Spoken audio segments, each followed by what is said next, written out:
You're listening to How to 20-something, the best podcast that helps both men and women navigate their 20s and learn how to adult across all aspects of their lives. We're going to focus on career, relationships, finances, fitness, nutrition, and all of the common challenges and obstacles a typical 20-something will face in this post-college life. I'm your host, Jess Diamond, and I am the CEO and founder of Jess Diamond Coaching, where I help young professionals get their shit together, gain their confidence, and own their life. No one prepares you for this adulting world, so allow me to help you feel like you are no longer a chicken running around with its head cut off, and that you actually know what the hell is going on and what your next step to take is. Welcome to How to 20-something.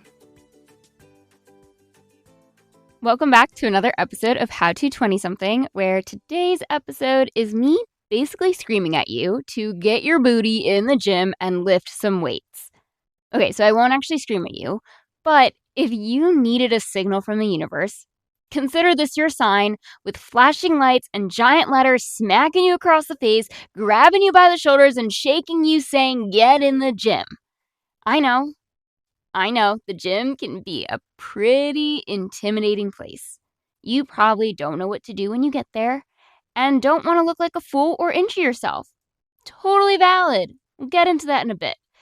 But I want to help you find your way into the gym in the most frictionless way possible.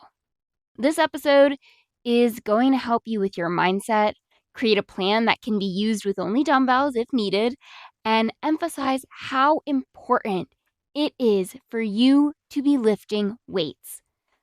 I'm actually going to start with that last part on why the heck you should take me up on this sign to get in the gym. For starters, right now, you're in your 20s, which means you are at your peak physical fitness abilities in terms of recovery, time, and muscle building capacity. Once you hit 30, your body begins to deteriorate. In fact, after age 30, you naturally lose 3 to 5% of your muscle mass per decade without resistance training. That might not sound like a lot, but trust me, that's a lot to lose if you're not resistance training. It's why you can very clearly tell, at least I can very clearly tell, who lifts weights and who doesn't when you and your friends, or even if you just have older friends that are in their 30s. All your body wants to do is break you down. Break down your muscle, your balance, your skills, your resiliency, your recovery. It's a very much if you don't use it, you lose it scenario. Everything stops progressing once you hit 30 and either maintains what you've already built or regresses. Why this happens, I have no idea. If I were to guess, it's because we didn't used to live past the age of, say, 35 hundreds of years ago. So naturally, our outdated system thinks it's time to get ready to die. Our body is also really good at doing exactly what we tell it to do. It's a very literal system. So if you're telling it to sit all day and not lift anything heavy, then your body is going to get rid of what it's not using, which is your muscles. It's trying to be an efficient system, but efficient doesn't mean optimal, which means you have to try your hardest to keep up with what you built in your 20s, which also means you need to build as much as you can in your 20s. It does not mean it's too late for you when you're in your 30s, 40s, 50s, 60s, and beyond. It just means you should absolutely use this decade to your advantage and lift weights with the goal of building muscle and strength. This is not the same as going to Pilates.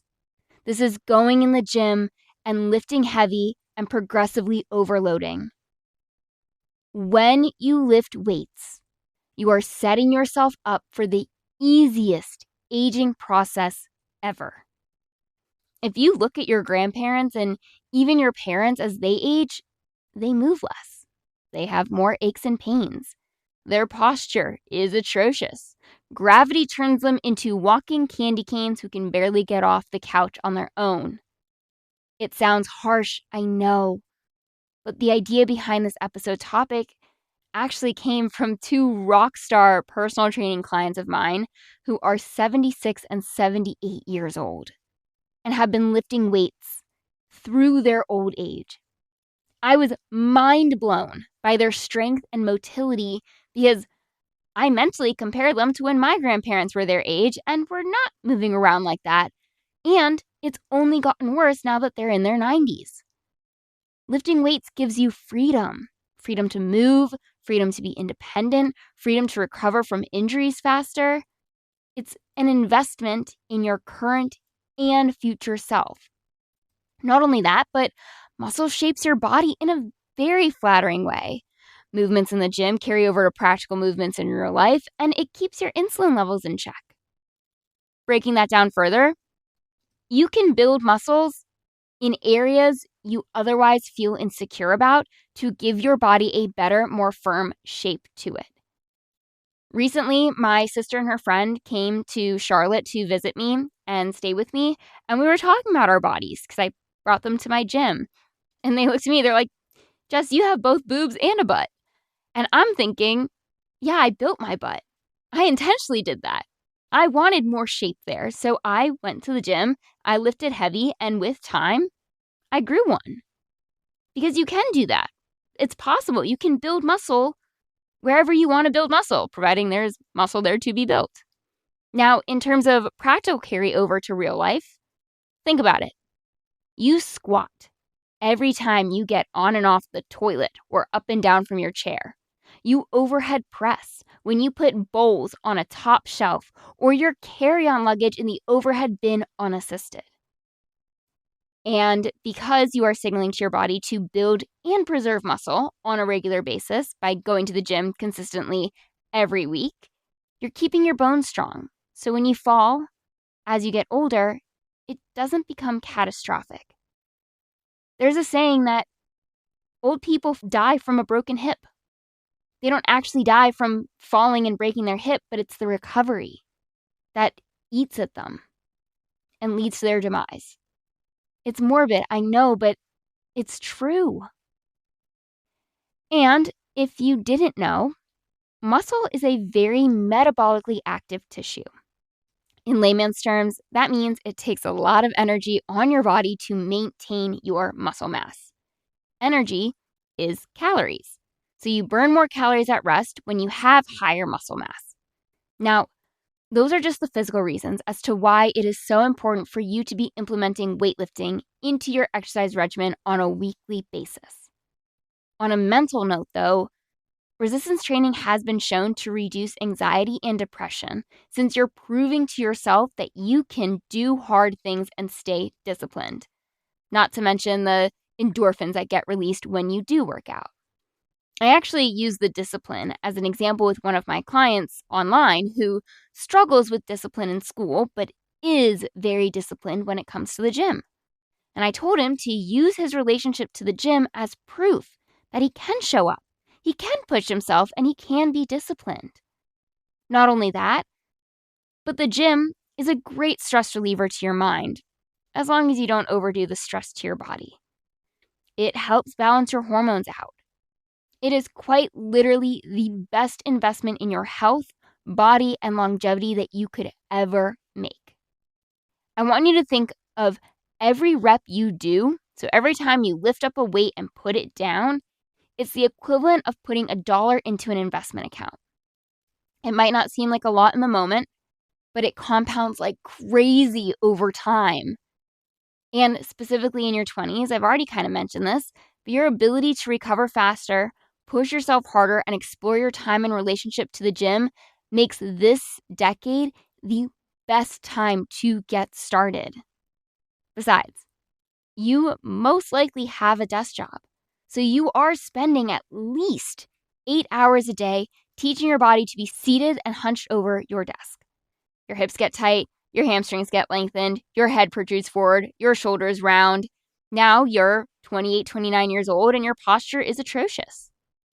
Lifting weights in the gym fights against all of those patterns you're recruiting day in and day out. And it doesn't take a lot of effort to be in the gym. You don't have to lift 5 to 7 days a week. I'm talking twice a week for 45 minutes to an hour. That's it. all of my workouts are around 50 minutes. And then I have a 10-minute warm-up beforehand. And I lift full body twice a week. It's so doable. So now that I've covered the why you should get your butt in the gym, let's talk about what might be stopping you from walking through the gym doors. Because I know you're not lazy, even if you think you are. There's actually a lot more mental fortitude that comes with trying something new than you're giving yourself credit for. And that is because you're going to suck at first, and no one likes sucking. We love to be able to try something and nail it on the first go around. But unfortunately, that is just not how life works. So that high potential for sucking is backed by some fears that I want to touch on as it pertains to the gym. When you don't know what to do, then you're not going to go, which means you need a plan. And I'm going to help with that in a few minutes. Truthfully, in today's day and age, there is no excuse for not knowing what to do. There's the internet, there are podcasts, there are online programs you can buy, there are personal trainers. You have a lot of access to information and help. But that could also lead to information overload, which is another wall that you hit when it comes to your relationship to lifting weights. However, not knowing what to do is not a reason to avoid doing it. The second fear that ties into not knowing what to do is the fear of being judged, looking like an idiot, and or hurting yourself. The hurting yourself, I get. I don't want you to hurt yourself either. But being judged or looking like a fool is something I can help you with right now. For one, no one is watching you as closely as you think they are. That is, unless you are doing something totally wild in the gym that is cause for attention. And if you think someone is staring at you and judging you, there is a really good chance they're just staring off into the void as they rest in between sets. Actually, before my boyfriend and I had our first date, we saw each other at the gym, and by we, I mean he saw me, and I was staring off into the void, which happened to be exactly where he was standing, and he thought I did not recognize him or know who he was. And I was like, oh, nope, I was just staring off into the abyss and was not paying attention where my eyes were going. But once I saw you, once my eyes came into focus, I did know who you were. He felt a lot better about that when I saw him several hours later. But it's kind of funny, something we joke about to this day. The second part of this fear of being judged that I want to touch on, though, is every single person in that gym was once in your shoes, a beginner. It is actually the most widely accepting place to be because everyone at one point in their life didn't know what they were doing and were scared to step foot off the cardio machines and into the weight section. And yes, I was one of those people. Heck, I even feel a little intimidated when I'm at a new gym trying to work out, and I've been a personal trainer for 6 years and lifting a few years before that. So we all get intimidated. We all feel intimidated. But don't let that intimidation stop you from going. Now, when it comes to being afraid of hurting yourself, as long as you start light until you feel you've mastered the movement, then you don't need to worry as much about getting injured. Just leave your ego at the door. Which brings me to the third and final part of this episode, and that is getting started. Creating that plan so you don't hit information overload. This is what I teach in my Intro to Weightlifting class, which is in person, but if you want me to make a virtual one, let me know and I'll put something together. But I help with the programming side of things. So the first thing you need to decide is how many days you're going to commit to going to the gym right now. Not 5 months from now, not eventually you want to get to a certain place, this week. If you're inconsistent or have never lifted weights, then start with 1 day a week. I'm going to help you create 2 full body workouts that can be used for anywhere between 1 and 3 days a week. Because you absolutely do not need to be in the gym for 5 to 7 days every single week. It's actually diminishing returns after 3 days, where each additional day doesn't give you the added benefit like you think it does. Why I like teaching people, especially beginners, full body, is because right now, you're not consistent. So if you hit lower body with the intentions to hit upper body later in the week and don't end up making it, well, Now you're kind of lopsided in the muscles you worked, whereas full body touches on every major muscle group every time you go to the gym, whether you go 1, 2, or 3 times. And the best formula for making sure that happens is what I teach in this class. So you're going to pick a lower front exercise, something that targets your quads like lunges or squats. An upper front exercise, these are your push movements like an overhead press or a chest press. A lower back exercise for your hamstrings and glutes, could be hip thrusts, deadlifts, or single leg of either of those. And you can also look up the names of these exercises if you need to. And an upper back exercise, these are your pull movements, pull-ups, lat pull-downs, rows. That's it. Throw some core in at the end and bam, you have a full body workout. So think the front of your thighs, your chest, the back of your thighs, and your back.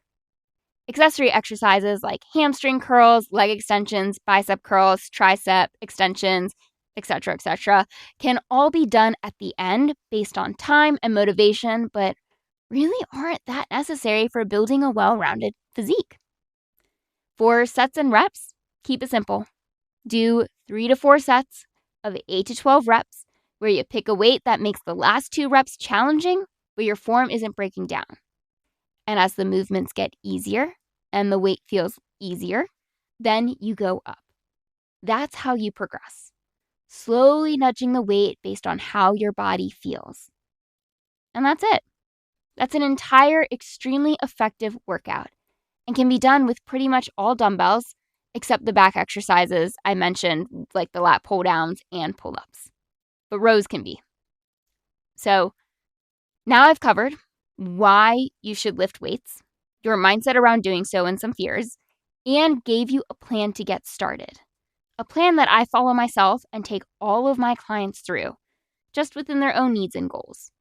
So if you were waiting for that sign from the universe to do right by your body and get in the gym, this is it. The only thing left now is to go do it. Start with something. And the future you, who is carrying groceries up the stairs at 75, throwing your kids in the air at 35, moving furniture to your new apartment at 25, however old you are right now, your future self is begging you to show up in the gym. And that person is going to be so glad you did. Now, go lift some circles and email me if you have any questions or need help. coach.justdiamond@gmail.com. It's what I'm here for. It doesn't even need to be about working together. And actually, at the time of me creating this episode, my personal training schedule is full. So I'm not even accepting in-person clients. But I am always accepting online ones unless I ever say otherwise. So on that note, this does conclude another episode of How to 20-something. If you liked what you heard, learned something new, are inspired to go to the gym today, or know someone who needs to hear this episode, they don't even have to be in their 20s, please share it. Post it to your story, send it to a friend, give me a 5-star rating. Just do something to help me help all of the 20-somethings navigating the most confusing decade of their life. And as always, I can't wait to be in your headphones again next week with another brand new episode.